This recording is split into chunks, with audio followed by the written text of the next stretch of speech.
हुकूमतों के खिलाफ अक्सर एहतजाज की आवाज़ उस वक्त बुलंद होती है जब सफ़ों के अंदर कुछ हलचल पैदा होती है। धुआं इसी तरह नहीं उठता है कि कहीं जब आग लगती है। मौजूदा गवर्नमेंट अपनी तमाम नाकामी छुपाने के लिए उन्होंने हर तरीके का हथकंडा अपनाया। कहीं 370 की बात कही, कहीं 3 तलाक की बात की, तो कहीं कुछ की। आप इस तारीख को उठा के देख लीजिए कि जब जब इन्होंने जो भी डिसीजन लिया है, चाहे वो नोटबंदी हो, नोटबंदी में हमारे माननीय प्रधानमंत्री जी ने क्या कहा था, मुझे 100 दिन दे दीजिए, अगर मैं उस 100 दिन में कामयाब नहीं रहा तो मुझे चौराहे पे चढ़ा देना। आज तक इंडियन इकोनॉमिक के अंदर जो तूफान मचा है उस नोटबंदी का, उसको पूरी हमारी इकोनॉमिक नहीं संभाली जा रही है। उसको झूठ बोल बोल कर कि हमारी इकोनॉमिक जो बर्बाद हो रही है उसको और हल्का मारने के लिए एक जीएसटी का फेलियर पॉलिसी लेकर आई थी ये गवर्नमेंट ने। उस जीएसटी के अंदर तमाम किस्म की कमियां थी जिसको देखे बगैर मोदी गवर्नमेंट ने उस जीएसटी को पारित किया।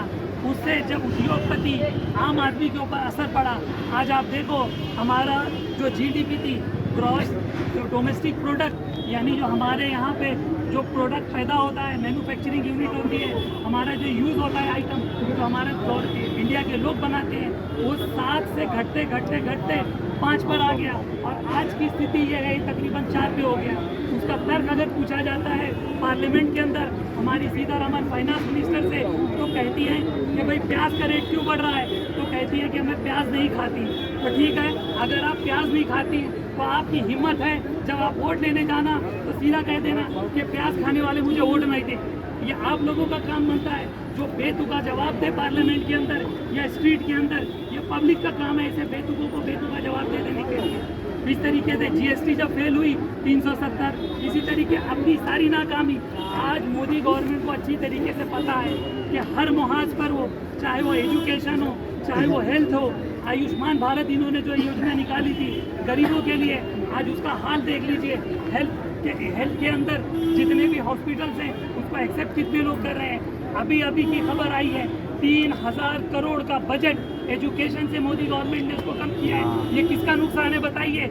हमारे पुलिस वाले भाई यहाँ खड़े हुए हैं, हमारे सिक्योरिटी के लोग यहाँ खड़े हैं। ये आप देखिए, ये गवर्नमेंट जो भी फैसले ले रही है, ये दिख तो रहा है कि वक्ती तौर पे ये अपने फायदे के लिए कर रही है, लेकिन ये आपके बच्चों के भी खिलाफ है, हमारे भी बच्चों के लिए खिलाफ है, ये हम लोगों के खिलाफ है, ये पूरा देश के खिलाफ है। ये सिटीजन अमेंडमेंट बिल जो पार्लियामेंट में लाया गया, इसको लेके हिंदुस्तान से नहीं यूनाइटेड नेशन तक ने भी आवाज़ उठाई इसके मुद्दे से लेके कि आप ये जो बिल ला रहे हैं, हमारा संविधान, हमारा कॉन्स्टिट्यूशन, उसका चैप्टर 14, उसका आर्टिकल 21 और 24 साफ तरह से कह रहा है कि हमारे यहाँ चाहे वो नागरिकता देने की बात हो, चाहे वो सोशल इक्वालिटी की बात हो, तो हम मजहब के बिना पे नहीं करेंगे। यहाँ पे जो भी पारित होगा वो इक्वालिटी के बेस पे होगा। आप क्या कहते हैं, पाकिस्तान के अंदर, बांग्लादेश के अंदर और अफगानिस्तान के अंदर हमारे हिंदू भाई परेशान हैं। अरे शर्म आनी चाहिए आप लोगों को। क्या श्रीलंका में आपको तमिलों पे हुआ जुल्म याद नहीं है? आपको बर्मा के अंदर हुआ क्रिश्चियनों के साथ और मामला याद नहीं है? चीन के साथ क्या मामला हो रहा है वो याद नहीं हो रहा है आपको? ये इन्होंने ये बिल ला करके ना सिर्फ अपनी नाकामी पूरे नेशन के अंदर जाहिर कर दिया है और एक पूरा इंटरनेशनल लेवल पे ये अपना फेलियर और अपना मजाक उड़ा दिया है। आज ये बांग्लादेश आज हमारे मुल्क का एक फ्रेंडली नेशन कहलाया जाता था।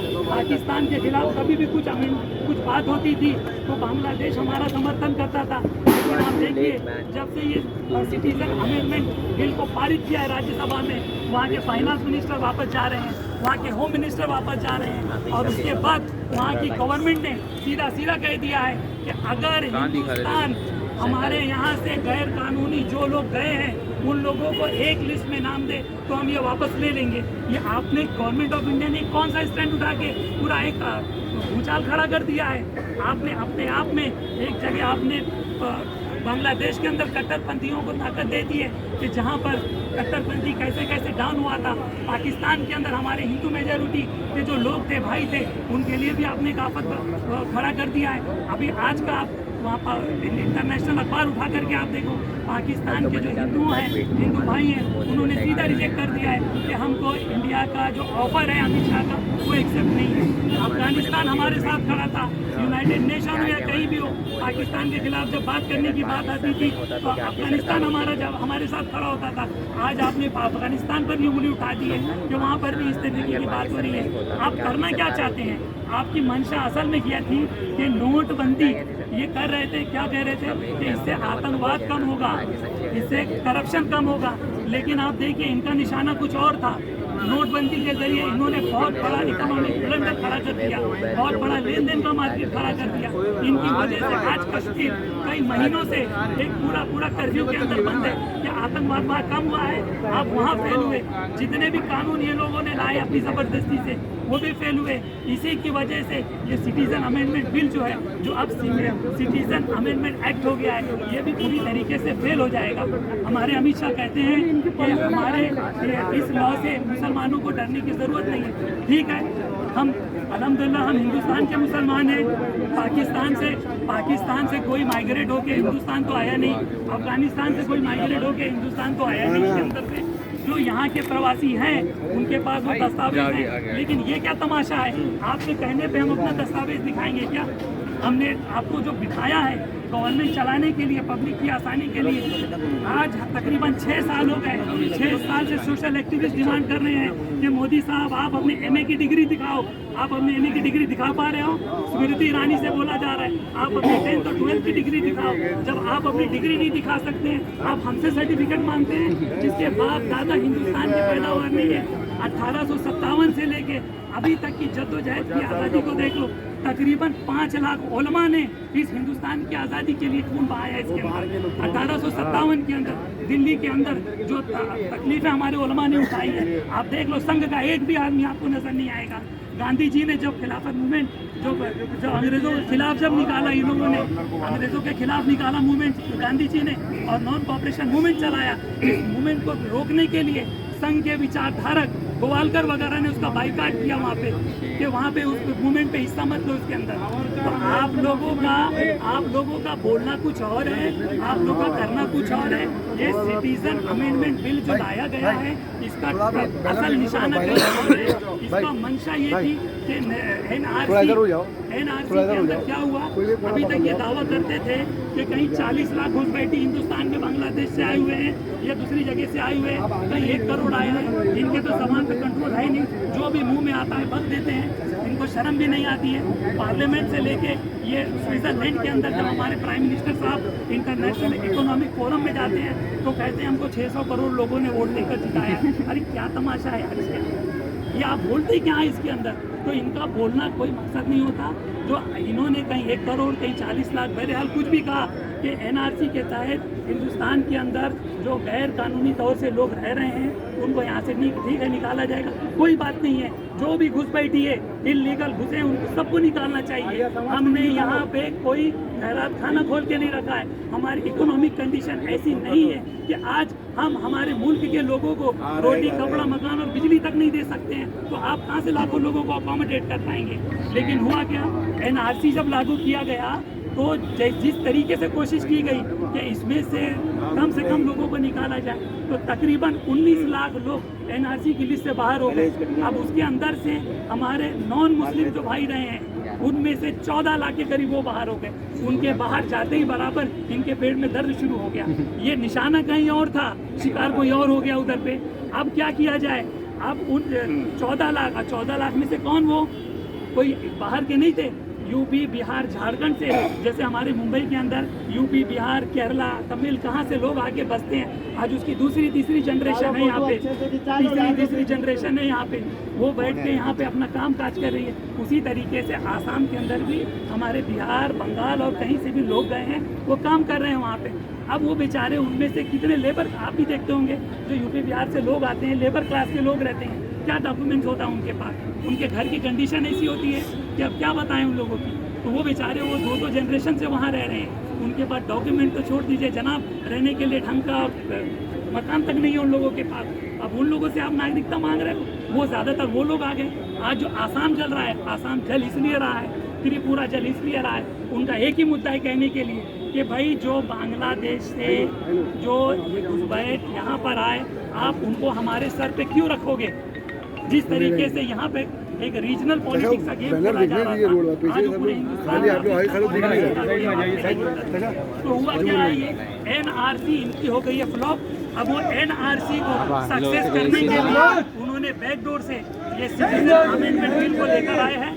सिटीजन अमेंडमेंट बिल को लेकर आए हैं। सिटीजन अमेंडमेंट बिल के जरिए ये क्या करेंगे, अमित शाह जी ने खुद पार्लियामेंट में कहा है कि इसके बाद हम NRC पूरे देश में लागू करेंगे। पूरे देश में आप लागू करिए, कोई आपत्ति नहीं है, पर आपको किसने राइट दिया? सिर्फ ये मुसलमान ही जाके अपना डॉक्यूमेंट प्रूव करेगा। किसने राइट दिया है आपको? किसने राइट दिया है कि मुसलमान ही जाए? आपने नोटबंदी के लिए लाइन में लगाया लोगों को, उसका खामियाजा आज तक इंडियन इकोनॉमी भुगत रही है उसके अंदर। आज आप देखो, हमारे आज 70 साल से ज्यादा हो गए हिंदुस्तान को आज़ाद हुए। गांधी जी, नेहरू जी और जिन लोगों की वजह से आज हमारा देश इंटरनेशनल लेवल पे एक रिस्पेक्टेड माना जाता था। 2 अक्टूबर को एक यूनाइटेड नेशन में पीस डे मनाया जाता था गांधी जी के नाम पे। गांधी जी के जो पुतले हैं वो इंग्लैंड से लेके अमेरिका, यूरोप तक लगाए जाते थे, उनको अहिंसावादी बोला जाता था।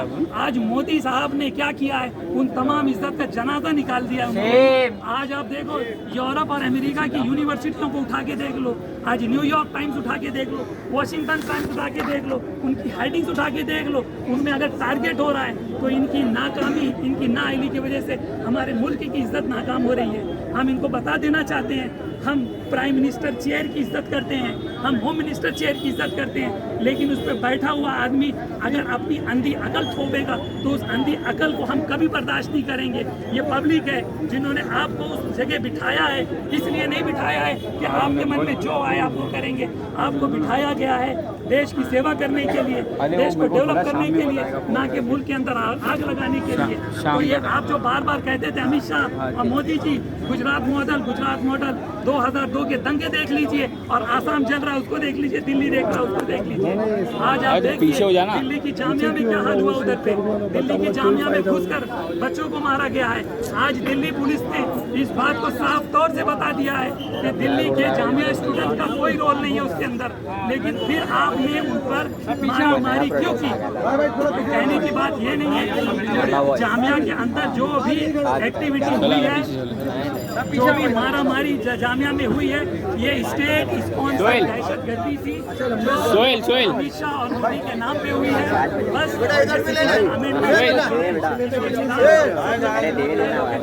तकलीफ है क्या? देखो सोहेल इंटरव्यू जा रहा है। भाई सब पहले पीछे आ जाओ भाई, रास्ता भी है लोग